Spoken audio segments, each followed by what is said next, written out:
দর্শক, আমরা দেখছিলাম প্রতিবেদন, এই পর্যায়ের প্রতিবেদনের উপর ভিত্তি করে আমি একটু জেডএম গোলাম নবী আপনার কাছে যেতে চাই। এখানে দুটি বিষয় আমরা পেয়েছি, একটি হচ্ছে আমদানি খরচের চেয়ে দাম বেশি, এবং আরেকটি বিষয় আমরা দেখেছি যে আমদানি শুল্ক বেশি এবং সরবরাহ চেনে যে মুনাফা, সেই বিষয়টি কিন্তু তিনি তার প্রতিবেদনে তুলে ধরার চেষ্টা করেছেন। আমদানি শুল্ক কি বেশি নাকি সরবরাহ শৃঙ্খল অদক্ষ? দাম বৃদ্ধির কারণটা আসলে কি? ধন্যবাদ আপনাকে এবং ডিবিসি টেলিভিশনকে আমি ধন্যবাদ জানাই, সেই সাথে ধন্যবাদ জানাই দর্শকদেরকে। অ্যাকচুয়াল এই ঘটনাটি ঘটেছে, এটা আমাদের দেশে, এটা মানুষের ক্রয় ক্ষমতার মধ্যেই ছিল। করোনাকালীন সময়ে আমাদের অর্থনৈতিক অবস্থা বিবেচনা করে এই কিছু ধরনের পণ্যকে বিলাসী পণ্য ঘোষণা দিয়ে তার প্রতি চড়া মূল্যে শুল্ক আরোপ করা হয়। সেই আরোপিত শুল্ক চলমান রয়েছে এবং এই আমাদের দেশে একটা কালচার তৈরি হয়েছে যে কোনো কিছুর মূল্য যদি একবার বৃদ্ধি করা হয় কোনো কারণে, জাতির কারণে, অর্থনৈতিক কর্মকাণ্ডে, সেটাকে আর প্রত্যাহার করার জন্য কোনো উদ্যোগী, কোনো প্রতিষ্ঠান বা কোনো সরকারের দপ্তর থেকে এগিয়ে আসে না। সেইটাই চলমান রয়েছে, যে কারণে এই আমদানি চড়া শুল্কের ফলে তৎকালীন ব্যবসায়ীরা তাদের ব্যবসা অনেকটাই গুটিয়ে নিয়েছে, তাদের কর্মচারী ছাঁটাই করেছে, তাদের সাথে যারা সংশ্লিষ্ট ছিল তারা সেখান থেকে অন্য পেশায় চলে গিয়েছে। আর পক্ষান্তরে আন্তর্জাতিক বাজারেও কিছুটা মূল্য বেড়ে গিয়েছে।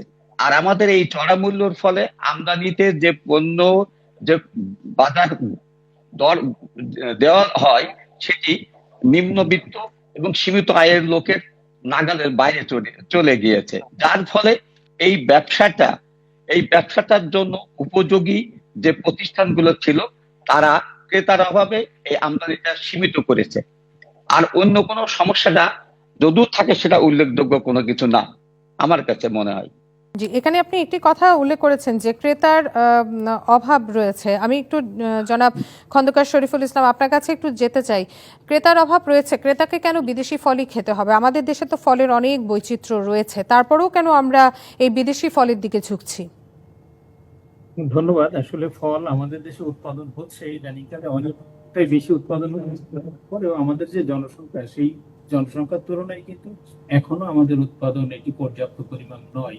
অর্থাৎ প্রতিদিন আমাদের একজন মানুষকে 1 থেকে 2টা বা 3টা ফল খাওয়া দরকার। সেই পার হেড 3টা করে ফল খাওয়ার মতো ফল আমাদের দেশে এখন উৎপাদন হয় না, যার জন্যই আমরা নির্ভর করি এটা আমদানির উপরে। যেহেতু আমদানিটা কমে গেছে, যার কারণেই আমাদের এই ফলের স্বল্পতা দেখা যাচ্ছে, এবং এটি সম্ভব যে আমরা দেশি ফলের উৎপাদন যদি আমরা বাড়াতে পারি, আরো বাড়াতে পারি, সেই ক্ষেত্রে সরকারকে, যদি এটা আসলে আমদানি কমেই যায় বা শুল্ক বেশি বেড়েই যায়, মানুষের ক্রয় ক্ষমতার বাইরেই চলে যায়, বা এরকম সিচুয়েশন আসলে আমাদেরকে তো নিজের উপরে নিজেকে নির্ভর করতে হবে। আমরা সেখানে সেলফ সাফিসিয়েন্ট হতে গেলে আমাদেরকে আমাদের দেশি ফলের উৎপাদন অনেক বেশি বাড়াতে হবে। সেখানে আমাদের যে উৎপাদন হচ্ছে সেখানে গবেষণা যেটি হচ্ছে, সেখানে গবেষণা করে আমরা এখন ইদানিংকালে আমরা অনেক ফল কিন্তু বিদেশি ফলও আমাদের দেশে সেখানে জন্মানো সম্ভব হচ্ছে, সেগুলোর দিকেও আরেকটু নজর দিতে হবে। একটা সময় আমরা এটা এই নির্ভরতা কমিয়ে হয়তো আমরা নিজেদের ফল দিয়ে আমরা চলতে পারবো, কিন্তু সেটিকে একটা পরিকল্পনা দরকার এবং সেভাবে আমাদের মনে হয় এগিয়ে যেতে হবে। তো সেইভাবেই ফলের কোনো বিকল্প নাই। ফল আমাদেরকে ভিটামিন, ফল আমাদেরকে মিনারেল, এবং ফল আমাদের যে ফাইবার যেটা দিয়ে থাকে, যেটি আমাদের খুবই দরকার। এই কারণেই দরকার যে আমাদের যদি আজকে ফল খাওয়া কমিয়ে দেওয়া হয়, তাহলে আমাদের অন্যদিকে আবার ব্যয় বেড়ে যাবে। যে ব্যয়টি হলো যে স্বাস্থ্য ঝুঁকি বেড়ে যাবে। সেখানে স্বাস্থ্যের জন্য এখন আমরা যে খরচটা করতেছি, সেখানে খরচটা অনেক বেশি বেড়ে যাবে। তো আমি মনে করি যে দুই দিকেই, যে ফলের এখন এই মুহূর্তে তো আর আমরা সাথে সাথে ফল উৎপাদন করে খেতে পারবো না। আমাদের যেখানে আমদানিটা যে পর্যায়ে আছে, যেভাবে আছে, সেখানে শুল্ক যদি সামান্য বা কোনোভাবে সেখানে একটু কম বেশি করেও যদি এটিকে অ্যাভেলেবল করা যায়, আমি মনে হয় সরকারকে সে বিষয়ে বিশেষ নজর দিতে হবে। যদি না দেওয়া হয়, তাহলে আগামীতে যেটি হবে যে আমাদের যে জনগণ, সেটিকে আরো এর মাসুলটা অন্যদিকে হয়তো দিতে হবে। জি, আপনি যেমনটি বলছেন উৎপাদন বৃদ্ধির ব্যাপারে বলছেন এবং সরকার যেন এদিকে কড়া নজরদারি দেয়, সেই বিষয়টা নিয়ে আপনি বলছেন। আমরা দেখেছি যে এখন কিন্তু অনেকেরই ছাদ বাগানে আমরা ড্রাগন গাছ দেখতে পাই এবং তারা সেখানে ড্রাগন ফলাচ্ছেন এবং খাচ্ছেন। আমি একটু জেডএম গোলাম নবী আপনার কাছে একটু যেতে চাই। এখানে একটি বিষয় কিন্তু আমরা দেখতে পেরেছি যে সরবরাহ চেইনে মুনাফা, এটা শুধুমাত্র ফলের ক্ষেত্রে না, প্রতিটি পণ্যের ক্ষেত্রেই আমরা দেখি যে উৎপাদন পর্যায়ে কৃষক থেকে শুরু করে, যদি দেশীয় পণ্যের কথা বলি, একদম ভোক্তার কাছে পৌঁছানো পর্যন্ত বিভিন্ন পর্যায়ে মুনাফা আদায়ের একটি প্রতিযোগিতার মধ্যে পড়ে যান ব্যবসায়ীরা। আপনার কাছে একটু জানতে চাবো, অনেকেই বলেন যে দালালি এবং হাত বদলের কারণে বাজারে ফলের দাম বেড়ে যাচ্ছে। আপনারা কিভাবে এই বিষয়টিকে যুক্তি দিবেন যে আসলেই কি তাই হচ্ছে? না, এই কথাটা পুরোপুরি সঠিক নয়। কারণ হচ্ছে এখন একটি মুক্ত বাজার ব্যবস্থা আমাদের দেশে চালু আছে, একটা প্রতিযোগিতামূলক বাজার ব্যবস্থা আমাদের কার্যক্রম হুবহু চালু রয়েছে। এখানে আমদানি করার যথেষ্ট সুযোগ রয়েছে, কিন্তু মূল যে বাধা সেটি হচ্ছে সরকারের চড়া শুল্ক। দ্বিতীয়ত, আর এখানে অনেকগুলো হাত বদলাতে হয়, যেমন এখানে ট্রাক ভাড়া দিতে হয়, জাহাজীকরণের পয়সা গুনতে হয়, অন্যান্য লেবার খরচের সাথে সংযুক্ত করতে হয়। দ্বিতীয়ত হলো এটা একটা পচনশীল পণ্য, এর একটা সিস্টেম লস আছে। এইগুলো বিবেচনা করে তার একটা নির্ধারিত মুনাফা নিয়ে পণ্যটা মানুষের হাতে নাগালে দিতে হয়। সেটা ভিতরে আমার কাছে মনে হয় না যেখানে কোনো চক্র বা কেউ অতি মুনাফা করার সুযোগ আছে। এটা তো ওপেন মার্কেট, এখানে কারোর কোনো সুযোগ নেই। এখানে 10 জন লোক আমদানি করছে, বাজার ব্যবস্থায় তারা যোগান দিচ্ছে। একজন যদি অসহযোগিতা করে আর 9 জনের সেখানে বাজারে পণ্য ডেলিভারি দেওয়া, পণ্য নিয়মিত করার সুযোগ রয়ে গেছে। এখানে এই ধরনের কোনো সুযোগ আমার জানা মতে নাই। সেক্ষেত্রে কি আপনি বলতে চাচ্ছেন যে এখানে বাজার ব্যবস্থাপনায় কোনো রকমের কোনো ত্রুটি নেই, একেবারে বিদেশি ফলটা আসার পর থেকে ভোক্তার হাতে পৌঁছানো পর্যন্ত সেখানে যে হাত বদলটা হচ্ছে সেখানে কোনো দালালি হচ্ছে না, কিংবা সেখানে অতিরিক্ত মুনাফা অর্জন করা হচ্ছে না? মূল কারণটি মূলত আমদানি শুল্ক বেশি এবং আমদানি কমে গেছে, তাই তো? হ্যাঁ, যেমন এখন ধরেন ঘরে ঘরে জ্বর, প্রতিটা বাড়িতেই একটা না দুটা শিশু এবং বয়োবৃদ্ধ মানুষ জ্বরে আক্রান্ত হয়েছে। কিন্তু আমাদের দেশে এখন কোনো মৌসুমী ফল পাওয়া যাচ্ছে না, পাওয়া যাচ্ছে শুধু পেয়ারা। একটা রুগী, একটা বাচ্চার মুখে কি একটা পেয়ারা দিলে সে খেতে পারবে? একটা তো সেক্ষেত্রে হাসপাতালের রুগীর সেক্ষেত্রে তো কাছে আমরা বলতে যদি পারি যে এই যে মানুষের ঘরে ঘরে জ্বর, এই সুযোগটাও কিছুটা ব্যবসায়ীরা নিচ্ছেন। আমরা এই ধরনের না। আলোচনায় আসলে আসবো, কিন্তু তার আগে আমরা ছোট্ট একটি বিরতি নেই, বিরতির পর আবার ফিরে আসছি। জি ম্যাম। বিরতি নিচ্ছি। ব্যবসা বাণিজ্যের বিশ্লেষণ নিয়ে ডিবিসি নিউজের নিয়মিত আয়োজন ইসলামিক ব্যাংক চালিখাতায়, সঙ্গেই থাকুন। দর্শক, বিরতির পর আবারও স্বাগত জানাচ্ছি ব্যবসা বাণিজ্যের বিশ্লেষণ নিয়ে ডিবিসি নিউজের নিয়মিত আয়োজন ইসলামিক ব্যাংক চালিখাতায়। আজকে আমাদের সঙ্গে দুজন অতিথি যুক্ত আছেন। আমরা আবারও আলোচনায় ফিরছি। আমরা একটু দেখতে চাচ্ছি যে ডক্টর খন্দকার শরীফুল ইসলাম, আপনার কাছে একটু যেতে চাই। এই যে বারবার বলা হচ্ছে যে দেশি ফলের যে উৎপাদন রয়েছে সেটি দিয়ে এত মানুষের চাহিদা পূরণ করা আসলে সম্ভব নয়। আপনার কাছে একটু জানতে চাচ্ছি, এই যে বিদেশি ফলের কি চাহিদা রয়েছে, আমরা যদি একটু হিসাব করে দেখি, হিসেবে আছে যে মোট ফল ভোগের মধ্যে বিদেশি ফলের অংশ প্রায় 25 থেকে 30% চাহিদার দিক থেকে। সেক্ষেত্রে আপনি কি বলবেন যে এই যে আমদানিকৃত ফল, এটার কারণে কি দেশীয় যে ফল সেটা চাহিদা কমে যাচ্ছে, বা উৎপাদনে কি কোনো ব্যাঘাত সৃষ্টি করছে কিনা?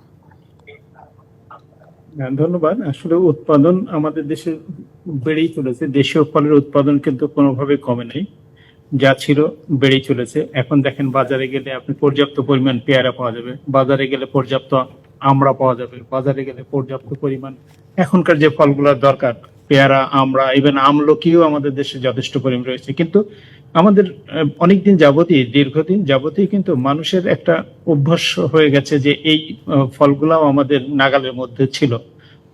মালটা বা আপেল বা অন্যান্য যে ফলগুলি, সেগুলোই সব কিন্তু আমাদের নাগালের মধ্যে ছিল। এবং এই হঠাৎ করে নাগালের বাইরে চলে যাওয়াটা কিন্তু এটাই হয়ে গেছে আমাদের সবচেয়ে বড়, কেন নাগালের বাইরে গেল হঠাৎ করে, যে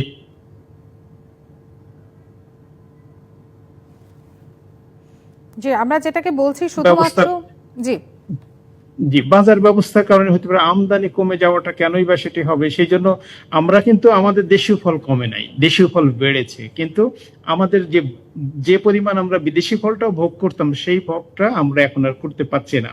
সেটি হয়ে গেছে আমাদের বড় প্রশ্ন। সেটা আমদানি কেন কমে? ডলারের দাম কিন্তু এখন স্টেবল, অনেক দিন যাবতই স্টেবল, এবং এই ডলার হঠাৎ করে কিন্তু যদি ডলার বেড়ে যেত সেটিও আমাদের হতো। কিন্তু কোথায় এর গ্যাপটা রয়ে গেছে, সেই গ্যাপটাতে আমাদের কাছে মনে হয় খুঁজে বের করতে হবে। এবং আপনি কি আশঙ্কা করছেন কেন বেড়েছে, এই গ্যাপটা আসলে কোথায়? আমি জানি না, তবে আমার কাছে মনে হয় যে ট্রান্সপোর্টের যদি দিকে তাকাই, আমরা বলি যে ট্রান্সপোর্ট কস্ট বেড়ে গেছে, ট্রান্সপোর্টের কষ্ট বাড়ে নাই। কারণ হলো যে আমরা আগে যে ফুয়েলের দাম ছিল, অকটেনের দাম ছিল বা ডিজেলের দাম ছিল, তার চেয়ে কিছুটা কমে এসছে এখন কিন্তু। অর্থাৎ ট্রান্সপোর্ট কিন্তু যা ছিল তার চেয়ে যে খুব অতিরিক্ত বেড়েছে, সেখানেও আমরা দায়ী করতে পারছি না। আমরা কোন জায়গায় শুধুমাত্র একটা জায়গা আছে আমার কাছে মনে হয় যে শুল্ক, যেটা এই শুল্কটা যদি একটু কমিয়ে আনা যায় সেটি একটা। আরেকটি হলো যে এই ফলগুলো আমরা যদি বলি যে এটা পচনশীল ফল, তাও কিন্তু আমরা এতটা সত্য নয়। এই কারণেই যে এই ফলগুলো দীর্ঘদিন যদি আমরা রেখে দিয়ে আমরা কমলা বা আপেল বা এটা কিন্তু দীর্ঘদিন যাবতীয় আমরা সংরক্ষণ করতে পারি। আমাদের আম আমরা দীর্ঘদিন সংরক্ষণ করতে পারি না, এটা হয়তো এক সপ্তাহের মধ্যে আমটা পচে যায়, কিন্তু আমলা মালটা বা আপেল এগুলি কিন্তু পচে যে খুব নষ্ট হচ্ছে সেজন্য আমরা দায়ী করতে পারি না। তো আমার কাছে মনে হয় যে এটা আমদানি কমে গেছে, সেই আমদানিটা বাড়াতে হবে এবং আমদানি বাড়ে সেটা ভোক্তারা যেন সেটি কনজিউম করতে পারে, সেই জায়গায় তাদের নাগালের মধ্যে যদি এসে যায় তাহলেই আমার কাছে। আর সাথে সাথে আমাদের দেশীয় ফলের যে উৎপাদন সেটির দিকে খেয়াল রাখতে হবে, আমরা যেন যে আমরা সেই বিষয়টি নিয়ে হয়তো সরকার সেই বিষয়টি নিয়ে হয়তো নজরদারি করবেন। কিন্তু গোলাম রব্বানী, আপনি যে বিষয়টি বলছিলেন, আমরা দেখেছি যে জি, যখন জ্বর বেড়ে যায় বা যখন করোনা সিজন ছিল, ডাবের দাম অস্বাভাবিক বেড়ে গিয়েছিল, মানুষ কিনতে পারছিল না। এখন আপনি বলছেন যে আবার ঘরে ঘরে জ্বর বেড়েছে, হাসপাতালগুলোর সামনে আমরা দেখি যে ফলের দাম কিন্তু তুলনামূলকভাবে কিছুটা বেশি রাখা হয়। আপনি আসলে হয়তো দেখবেন সেটা। তো সেক্ষেত্রে আমরা কি বলবো, আমদানিতে এত চাপ কেন, কেন আমদানি কমে গেছে সেটাও জানতে চাবো, আর কেন ব্যবসায়ীরা এটা বাড়িয়ে দিচ্ছেন এটার সুযোগ নিয়ে, অসুস্থতার সুযোগ নিয়ে, সেটাও একটু আপনার কাছে জিজ্ঞাসা। Thank you. এখানে যে সংকটটা তৈরি হয়েছে সেটি হচ্ছে যে চড়া শুল্ক। একটি মাত্র, আমরা অনেকবার অনেক ধরনের পরিসংখ্যান দেখেছি, আমরা অনেকভাবে আমরা নিজেরা মিটিং করেছি, আমরা অনেক বিভিন্ন আলোচনায় শরিক হয়েছি এই সংকট কিভাবে মেটানো যায় উপায় খুঁজে বের করার জন্য। কিন্তু আমরা দেখেছি যে শুধুমাত্র নিম্ন আয় ও সীমিত আয়ের লোকজন এই ফলের তারা আর যখনই এই ফলের দোকানের সামনে দিয়ে যায় শুধুমাত্র চেয়ে দেখে, এরা কিনতে পারে না। কিন্তু কেনার কথা বিবেচনা হলে তাদের মাথায় একটা বাঁশ পড়ে যায়। একটি ছেলে তার বাবার কাছে কান্নাকাটি করে, একটি রুগী তার আপনজনের কাছে আহাজারি করে, কিন্তু সেই আপনজনটা এই পণ্যটা নিয়ে তাদের মুখে দেবে সেই সঙ্গতি তাদের থাকতে হবে। এখানে এই ক্রেতাদের নাগালের বাইরে চলে গেছে সাধারণ ক্রেতাদের। কারণ আমাদের এখানে যে 180 মিলিয়ন অর্থাৎ 18 কোটি যে মানুষ আমাদের, এর মধ্যে আমরা কতগুলো পরিসংখ্যান আমরা এ পর্যন্ত দেখেছি, যতগুলো পরিসংখ্যান আমরা বিবেচনায় নিয়ে এসেছি সবগুলোই পরিসংখ্যানই বলছে যে আমাদের দেশের এই ক্রেতারা সংখ্যা যারা বিমুখ হয়েছে তাদের সংখ্যা শতকরা 80 জন। একটি পণ্যের বাজার ব্যবস্থা 100 জন ছিল, এটাই আসলে জানতে চাচ্ছিলাম, এই 80% কেন গিয়ে পৌঁছলো? 80% শূন্যর কোঠায় চলে গেছে, কারণ তাদের আয়ের সাথে সঙ্গতিপূর্ণ না। এই একটি পণ্য কিভাবে কিনবে 500 টাকা, একটা আঙুর কিভাবে কিনবে 1 কেজি 400 টাকা, কোনো কোনো ক্ষেত্রে 600 টাকা। এরপরে এটা আবার দীর্ঘদিন দোকানদার রাখতেও পারে না, এটা পচনশীল পণ্য। এটাকে পচনশীল পণ্য রাখতে গেলে কৃত্রিম উপায়ে রাখতে, সেটা আবার স্বাস্থ্যের জন্য অত্যন্ত ঝুঁকিপূর্ণ হয়, যে কারণে এই আমদানিটা অত্যন্ত ঝুঁকি হয়ে গিয়েছে ক্রেতারা হবে। জি, জনাব এম গোলাম নবী এবং জনাব খন্দকার শরীফুল ইসলাম, আপনাদের দুজনকে ধন্যবাদ জানাচ্ছি। আমরা সরকারকে এবং আমরাও সরকারকে সেটি বলবো যেন বাজার অন্তত নিয়ন্ত্রণে রাখা সম্ভব হয়। দর্শক, শেষ করতে হচ্ছে আজকের তালিকাটা এখানেই। এতক্ষণ সঙ্গে থাকার জন্য সবাইকে ধন্যবাদ।